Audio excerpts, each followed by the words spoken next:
All right. Officially, good morning. Welcome out to the Market Watch Group. This is our weekly opening bell. So Sundays, we talk about the posture of the market, our overall assessment of market conditions. Our market posture is how do we see the market overall? Our trading posture, and you'll see the distinction between those in the trading plan, is what are we doing day to day, right? So market posture is the broader perspective. Trading posture is the more granular day to day activities.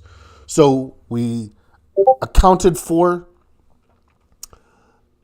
the broader perspective yesterday. If you missed it, I sent the email and I just realized that I hadn't posted the recording on the announcements. I'm playing with if I want to have a recordings. I think Steven maybe suggested that if I want just a pure recordings channel, I start to get nervous. I'm open to feedback from everybody. I start to get nervous a little bit about channel overload. We do a lot of different things, though. We have a lot of resources, a lot of different recordings, things for right. And so it's been hard to keep it. I've tried to keep it pretty tight. Yeah. But as you look at what we have, do you feel overwhelmed by the channels? Would it be okay for me to add one more that would allow me to post recording links there? Give me your thoughts. This is for you. Like, you pick. You pick. I'm not picking. So yeah, I'm getting some no's. Okay, that's great. Okay, love it. Good feedback. Okay, I'm gonna keep bouncing ideas off of you guys because even as we're, I would put us at, the overall structure of what we have is mostly in place, but there's still tweaks. We are constant improvement people here, always trying to get better. So I would be remiss if I didn't do the same thing with our group that we are trying to do with our trading. Awesome. Okay. Weekly opening bell. I am Scott. I will be your host. Don't forget, we are not brokers or advisors. We don't give advice or recommendations. We're here, educational, illustrative purposes, collaboratively working as a group. Today's agenda: opening futures and news. Things look positive. We never stop to be like, oh, we think we did so great. We stop to say it feels like we're seeing things correctly. When it doesn't feel like that, we're going to stop and quickly be like, what are we missing? Let's adapt as quickly as we need to, right? So that's one of the things that we're doing here. It's okay. Thank you, Miguel. Miguel says he has it also on YouTube. It's sufficient. That's what we're looking for the backup solution. Sufficient. Do we accept a lower quality? Yes. So thank you for telling me that it's up and running. I wasn't going to check until later because it supposedly records as well, but it doesn't record as good either. So I think I'm just going to delete it and then post my better recording, but I'll have a backup if I need it. So anyways, thank you for the feedback. The futures look good. Looks like the market's going to bounce. We actually said, hey, we're thinking there may be bounce potential happening here. What would we be willing to trade into that bounce? What would our expectations of that bounce be? Right? Does that bounce go and hiccup a little and then go? Does it V and just take off? Or does it go and stall and start to turn over? If you've missed the last little bit, watch Sunday, watch Friday. One of the things that we're doing is talking about this market relative to the last couple of times that we've had these types of similar price action patterns. So we had a consolidation in April, late March, early April, about a 5%. Prior to that, it was the correction. And a correction is a technical, which means it's 10% high to low, and what it takes. So what are the characteristics? What would make us think it's one or the other? It's not clear now. That's the point. We have to trade now, but it's not clear now. Have you felt that? Like am I putting voice to, right? We have to, if it's going to V from here, if you're not in a trade now, you're missing the V. I want the V if it's going to happen. If it's going to go up and hiccup a little, there's bullish potential here, but there's also the potential that it's going to go up and it's going to crap out, and this could turn into a correction. Are we willing to trade into that? If you're new, you might think, gosh, I don't know if I want to. Maybe I'll stick to paper for now. Great, okay, no problem. There's no pressure. But it's important that you are correlating risk and decisions to market conditions right now. Right? Okay, let's talk about that. We'll look at the economic calendar and the posture. We'll look at mindset for trades. We put trades on Monday or on Friday. There's a good chance you have trades. We're bullish still. Our posture has diminished, but we're still bullish. And the same exact thing happened almost exactly back in April.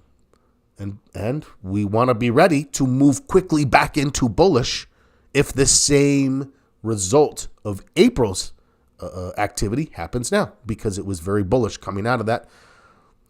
Remember one of our sayings that we reference here: don't fight the Fed. And the Fed is lining up, it seems. I'm wary still. Everyone thinks that this week's meeting on Wednesday is going to tee up the September cut. I think it's dangerous. I think that the media, the financial media, picked up on one indicator around the same time that became their indication of employment, of labor market weakness. I think the labor market looks just fine. And it's putting some pressure on the Fed, but I feel like the election is more of a pressure. Like if I was the Fed and I'm thinking, okay, here's the market begging for a rate cut again. The same thing happened like in November and December. Everyone's like, oh, we're going to get rate cuts. And then the same thing happened in March and April, rate cuts. It's that Fed crack. And it's funny because I got swept into it. But this time I feel like I'm not, and that means it's probably going to happen. So I just don't think so. Still, I think it's going to be hard for the Fed to do it in September, but it increasingly looks like that's what's going to happen. And if that's what's going to happen, the market's going to love that. Whatever we have going on absolutely feels temporary based on all other conditions right now. That's what I'm saying. You'll hear people making like political, like, oh, the market's pricing in that they think this candidate's going to win or this. That's 100% bullcrap. I almost said a bad word. The market doesn't care. Just doesn't care. The market doesn't like uncertainty. If there's uncertainty, the market will respond negatively. One of the things I've always tried to convince people, and this is an important conversation to have in coaching, is do not let your politics influence your trading. It's funny. I could go back and count the number of elections that I've traded and coached through where whoever won, the other side's like, this market's going to go to the crapper because of the other side won. Nope. If it goes to the crapper, it's for someone else. It's not because of that. Okay. We'll look at the opening range here. Got a couple of minutes. We'll look at our opportunity list. Where are our opportunities coming from? For me right now, it's industrials.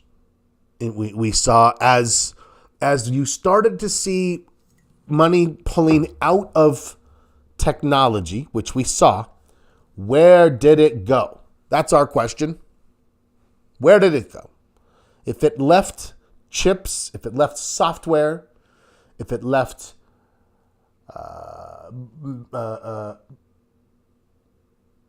communication services, where did it go?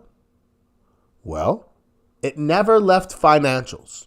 Financials have been like they moved into a third leading sector position pretty early, and they've stayed pretty strong. So financials, industrials, that's the number one place where we can see it. We see it in our watch list. We added a number. If you missed it, I can't remember which one it was. I should probably try to label our foundations classes with like a general topic. Like, what did we do? Built a trade or searched for sectors, or that seems like it would be helpful. I've got to get better organized, like, because we have good stuff, but it's a lot. So it's overwhelming to try to go back and parse through it sometimes. I'm trying to organize our content library in a few like curated paths of like, hey, these presentations together make sense. But yeah, okay. And trading plan, we're working on our record keeping section right now. So here's the question. Do you have an analytics? Do you have a spreadsheet? Do you have something that you're using for record keeping?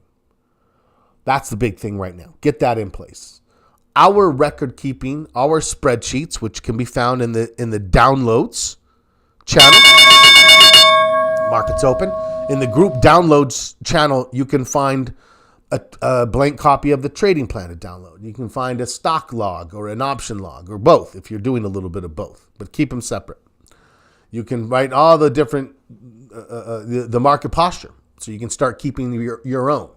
You can find the historical posture, so you can go back and find what mine or ours is, and go from there. All right, let's dive into it. Let's move out. Okay, so you can see I've got my Heiken Ashi candles on, right? I've got my Heiken Ashi candles on right here. And you'll notice that that's exactly where we were right here. This is the market we're correlating to before I go in. This is that was 5%. That was back in early April. We just got like 4.7, I think. I'll have to measure again. Maybe I wasn't paying attention completely. But, I mean, the correlation here is pretty similar. And then all of a sudden, you got this first little bit. And there's our first little bit.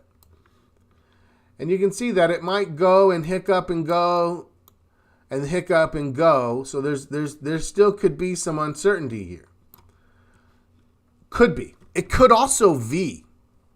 What would a V look like? It would look like straight into the next set of these Heiken Ashi momentum candles. Bam. Just takes off like one of those. That would be a V.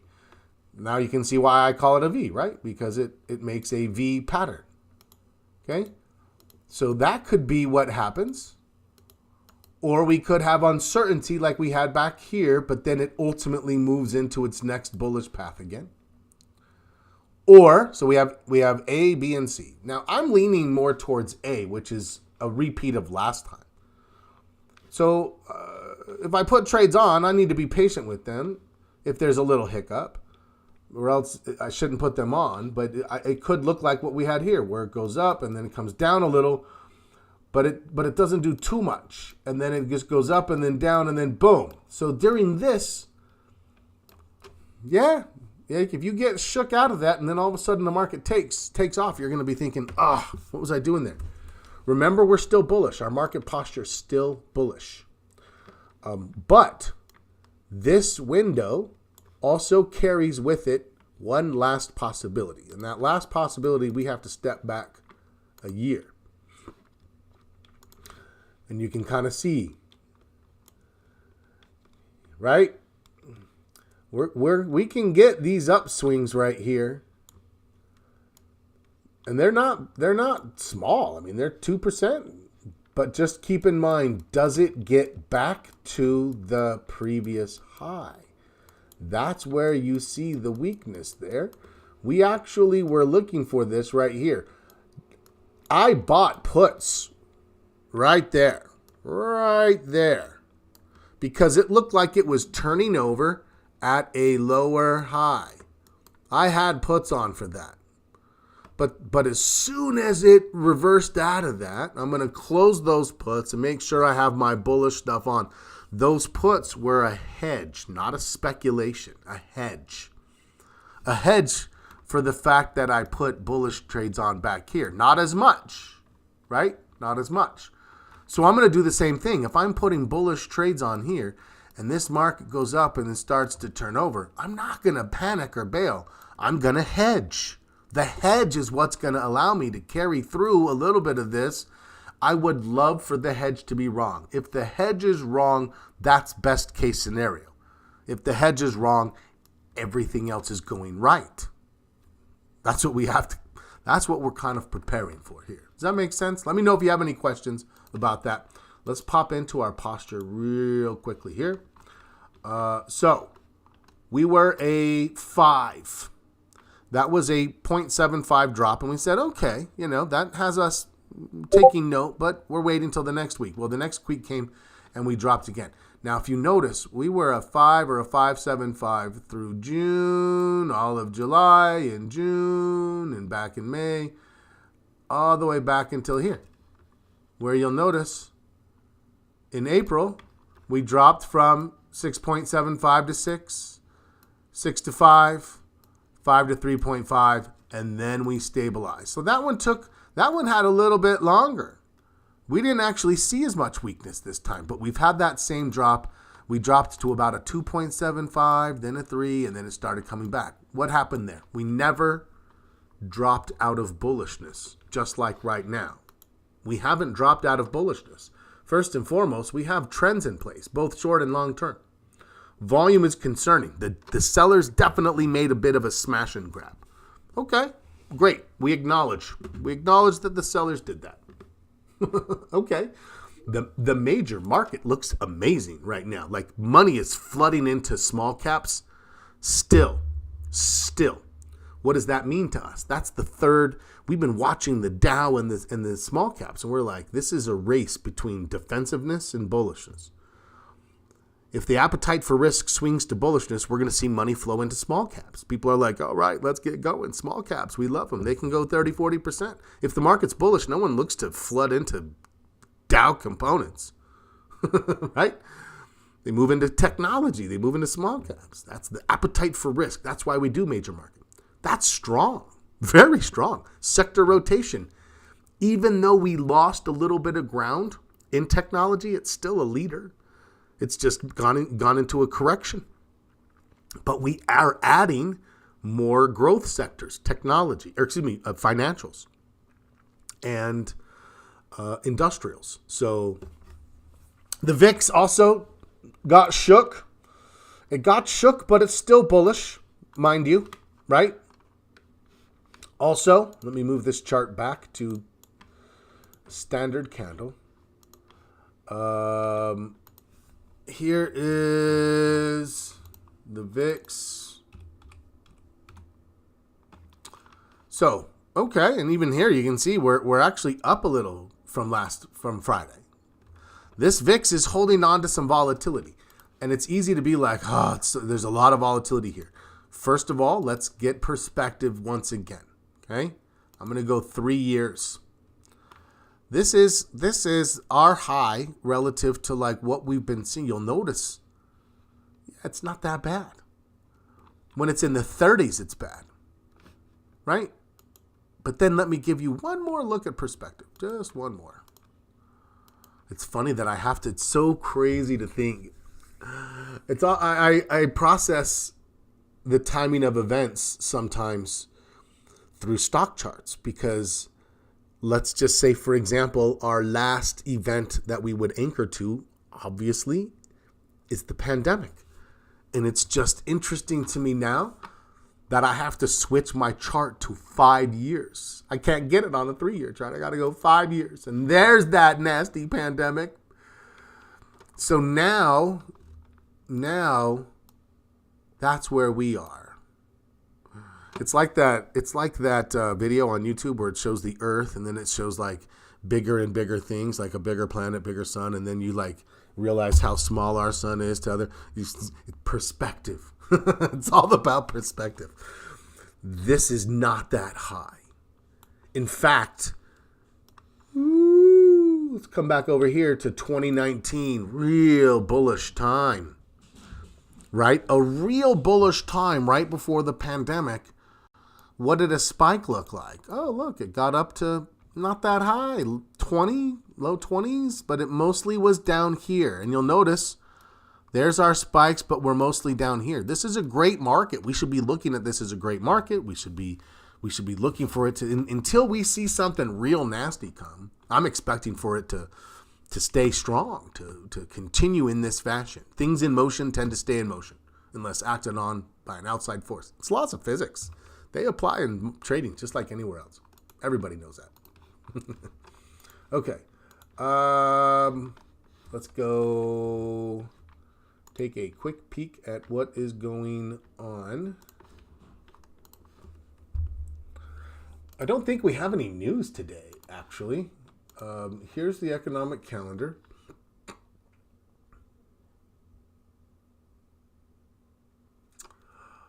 Okay, so there's no economic news scheduled for Monday.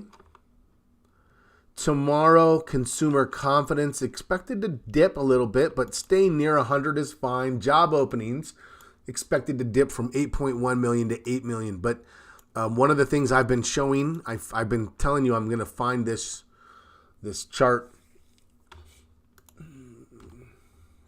Come on, job openings. I had you up. What's going on? You're embarrassing me in front of my friends.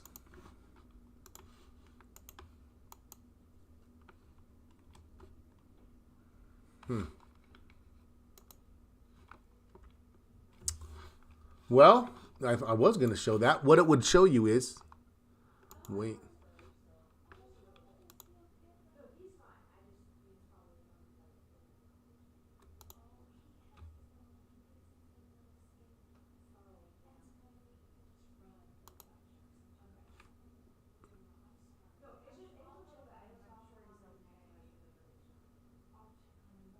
Let's see.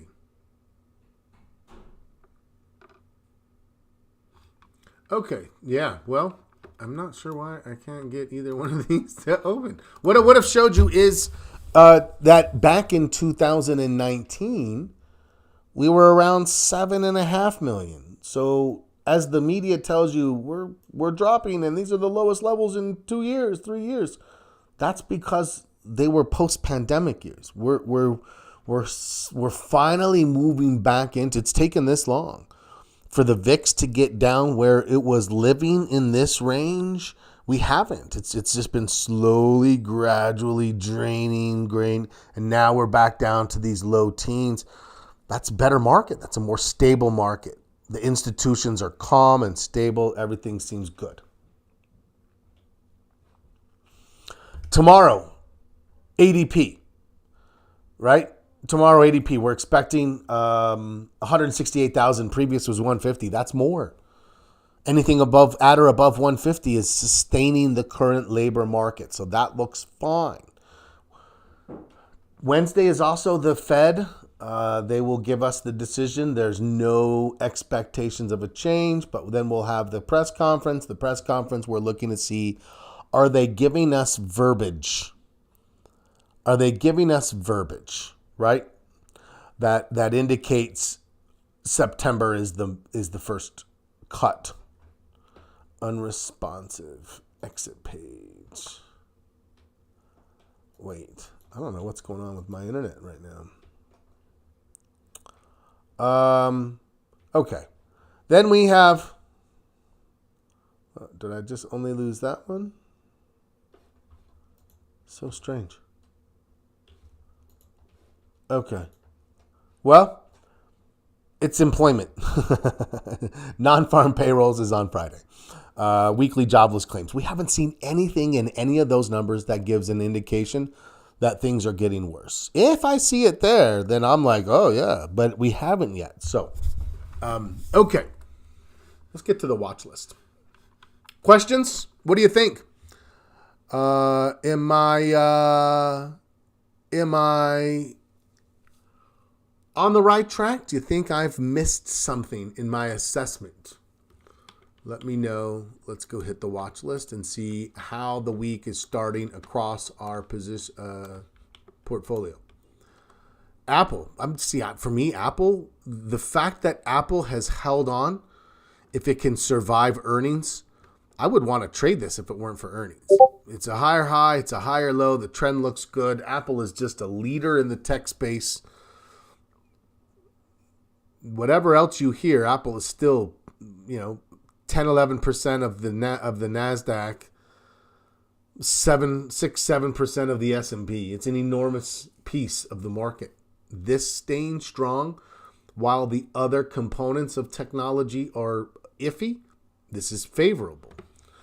Chips don't look good. Some people are like, ooh, they may want to trade that. I have no interest in this. There's earnings. This is in a consolidation right now. I need this to bust up, get at least near the 50. Then I need it to give me a higher low. Anything less than that. When was the last time we saw that? Right there. The whole time this was coming down, it didn't get tradable until what? Well, what I would actually say, let me go back a little. Right here in this consolidation, you can kind of see, and it was around earnings. But it finally popped up, came down, higher low. That's it. And then it did nothing. That would be a hard trade to catch right there. That'd be a hard trade to catch. I actually feel like I'm going to kick AMD out of my list on this because I haven't traded it in a while. And I like other chips better, so why watch it? Now, that's one of the things that we didn't do it much in April, but we did it a lot. And anyone who's with me can attest to this. Back in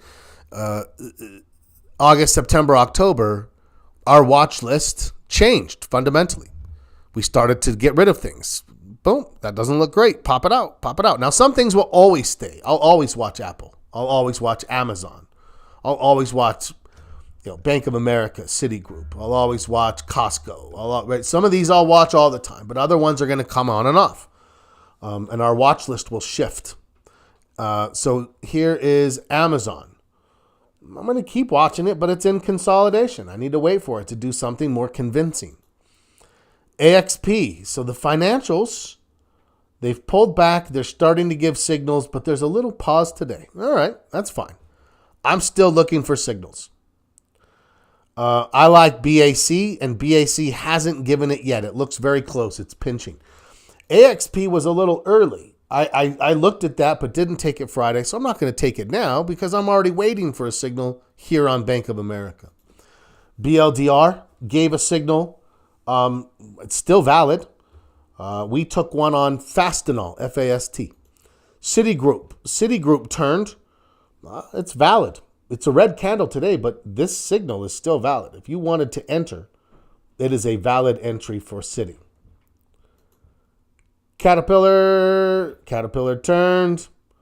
So you can see we had those breakouts right through here. It broke out. Whoops, new high. Higher low. That's a valid signal.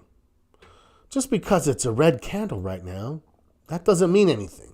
It actually means that if you didn't get it, you can get a better price now than you got on Friday, thinking the signal's valid. If you think that invalidates the trade, if you're thinking to yourself, if I took that Caterpillar trade, I would be closing it right now on this red candle. Please, please, please reconsider that mindset. Right? That's not how the market works. We can't function that way. A funny thing, recently we talked about the transition from paper trading to live trading and how people struggle with that. And I'll tell you the number one difference between people who succeed on paper trading and then don't succeed in papering, or succeed in trading, what are they doing differently, do you think? Well, they're taking their eye off of it. On paper, like on paper, they're leaving it alone, and it's like, okay, like relax, and they don't watch it. In fact, sometimes they don't watch it for a few days, and they ended up with a trade that like, oh, I didn't even do anything, and it turned around. You're not going to do that when you have live money on. When you have live money on, you're going to look at it and then look at it and then, but I should look at it again.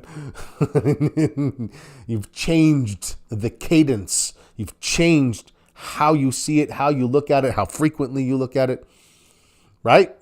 Whatever we're doing on paper, we should be replicating. Like, well, do you look at it now? I watch the opening range. I don't make decisions. I'm not like, oh, what I should do. I'm watching the opening range. It's the first 20 minutes. We're just kind of seeing what's happening here. Then we're going to watch the day. I'm not going to know anything until the end of today, right? That's just, unless like all of a sudden catastrophic selling started happening, then maybe we would know something. CCL.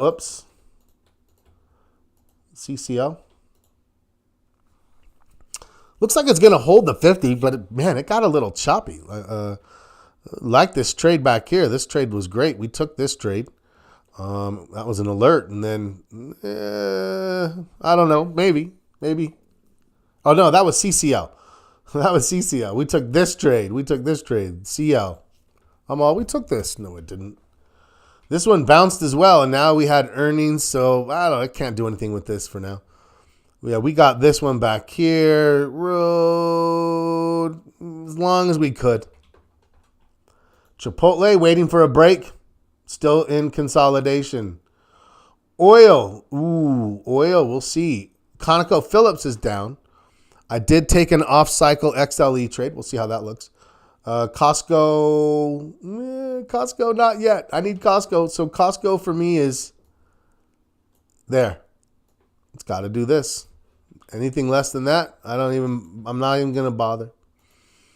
CSX looks pretty good. There's some industrials. That continues to go. Carvana, same thing, but not much time. So that's one we looked at from consumer, but just didn't give it much time. Fastenal, yeah, still moving. Looks pretty good. Looking to gain some momentum there. GBTC, Bitcoin up a little bit. Gold up a little bit. GM, I got rid of Ford from my list because it got battered on earnings. GM, I'm still going to watch, but yeah, it's not doing great.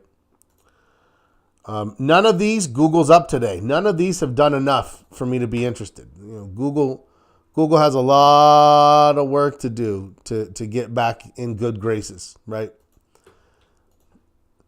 Home Depot, there was a consumer that looks okay still. Small caps just pausing. Small caps and home builders are basically moving side by side. Why? Because they're both highly influenced by interest rate speculations. Coca-Cola. Like I said, that caught me off guard. We traded Coke a little bit earlier.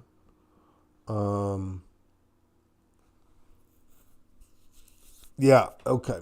Meta, not enough. MFC, I'm getting ready to kick off my list. Yeah, it's gone.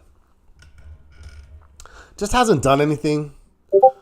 MMM got crazy strong on earnings. Now it's starting to pull back a little bit.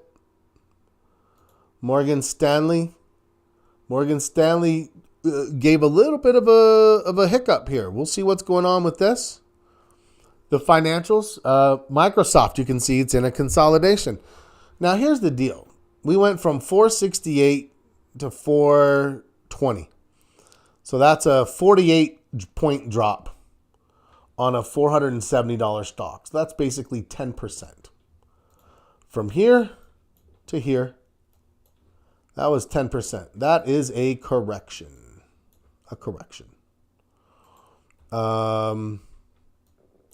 From 430 to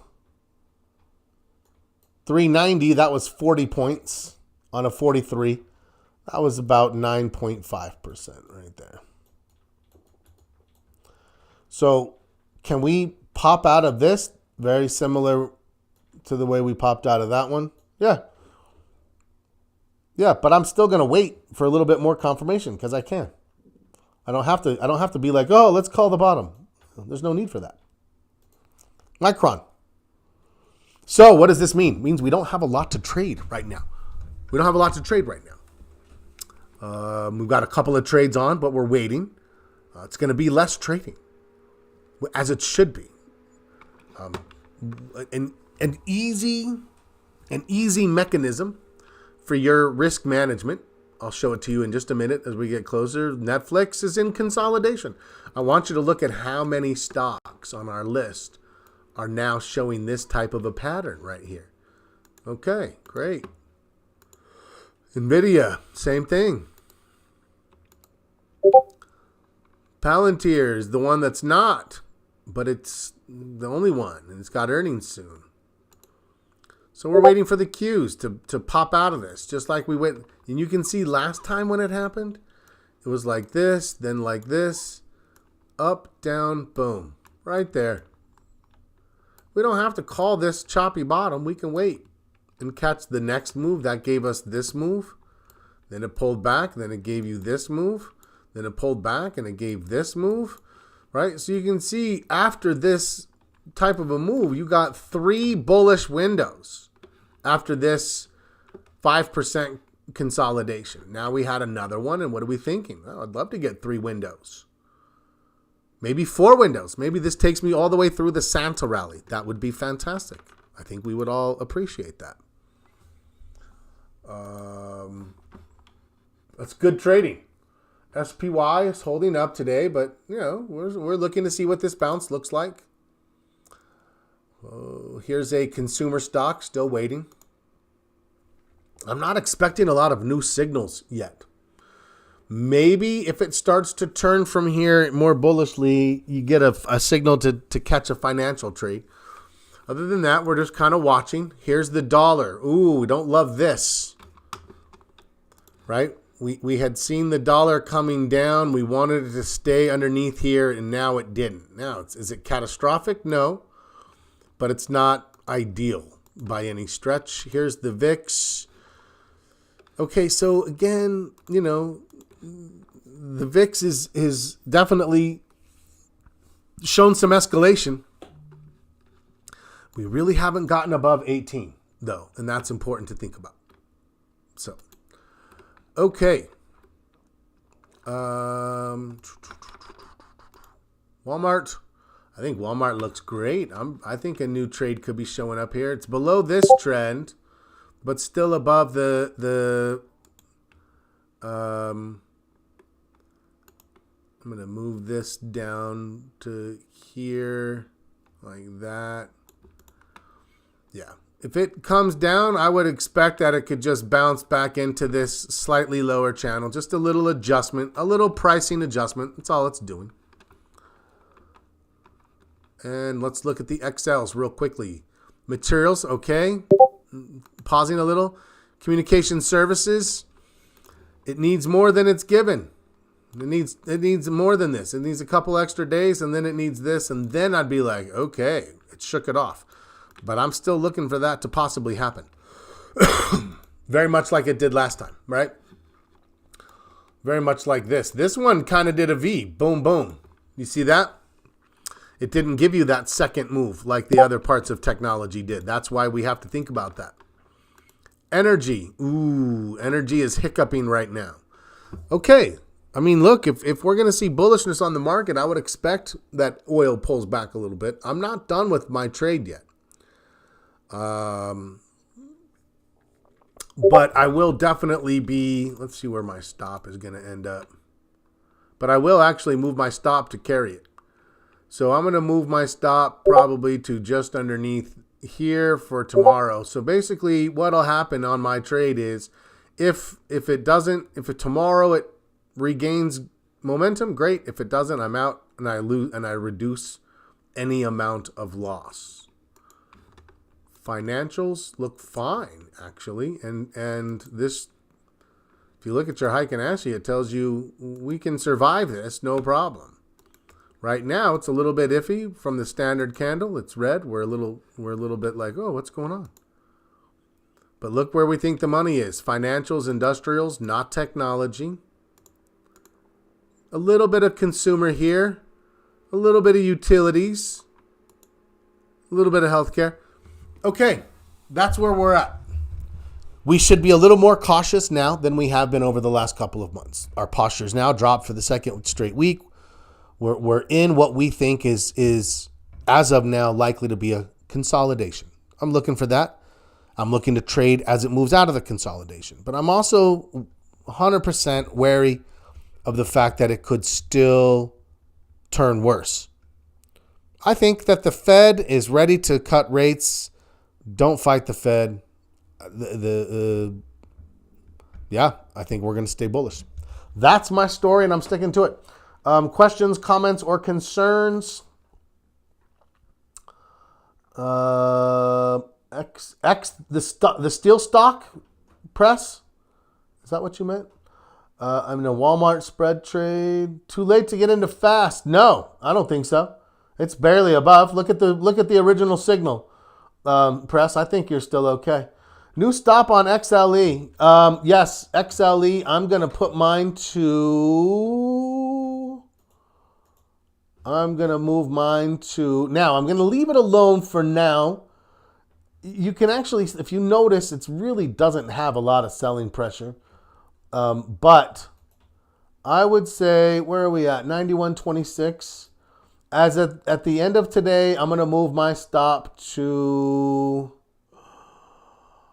I would say 95.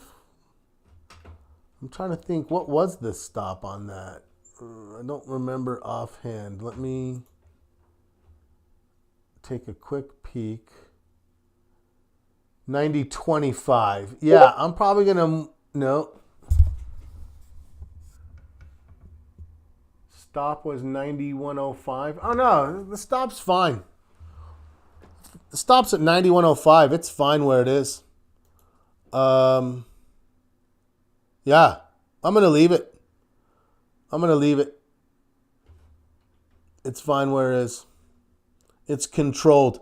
This was actually like a 3.5 to 1 because it was a pretty tight stop. I was looking for one of these momentum moves right here. And the fact that I don't want to sit in this trade if it's going to turn. So yeah, I'm actually comfortable with that stop.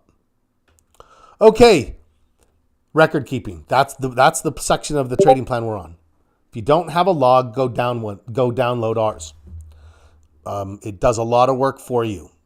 We'll walk through the log in one of either Tuesday or Thursday's foundations this week. We'll walk through the log and the trading plan. We haven't done that in a little while as a group, so we'll walk through both of those in my sections. But just start doing it. I would recommend, at the very minimal, if you have it, to go back 25 trades. Go back 25 trades. Your last 25 trades up until now. You will learn so much by logging and seeing those 25 trades. If you have more, keep going back. Like if you can go back and get 100 trades and get a full log, they log 100 at a time. I would get a full log and be like, what can I learn from this before I go forward? So much information, so much value in the record keeping and what it tells us. Okay, that's it. Let me go back to where I can see. Yes. Why is there a second? Yes. There's a second set of exits. So that you can, if you sell half and then sell another half. In fact, there's actually another spreadsheet that Steven put together I need to post for anyone who happens to exit 3 times. Right? You might sell and then carry. So if you scale out of trades, you want to log it all as one trade, because that way you can see, hey, wait a second. If I keep giving back money on the second part of my scale, I should stop doing it and just sell all of it at the first target. Those are the kinds of things that we look for. Thank you, Stephen, for the call out. Tonight, we have the cocktail hour. This is a non-recorded. Some people are like, are you recording this? Because we might curse or say something not like offensive, but you know. That starts tonight at 8:30 p.m. Eastern. I'd love to see everyone there as well. Come hang out with us, chit chat, just get to know each other. It makes it easier to interact together. Other than that, it's great to see everyone. I hope you have a great rest of your day. Hopefully I'll see you tonight. Otherwise, the schedule is in the calendar. As always, Happy trading.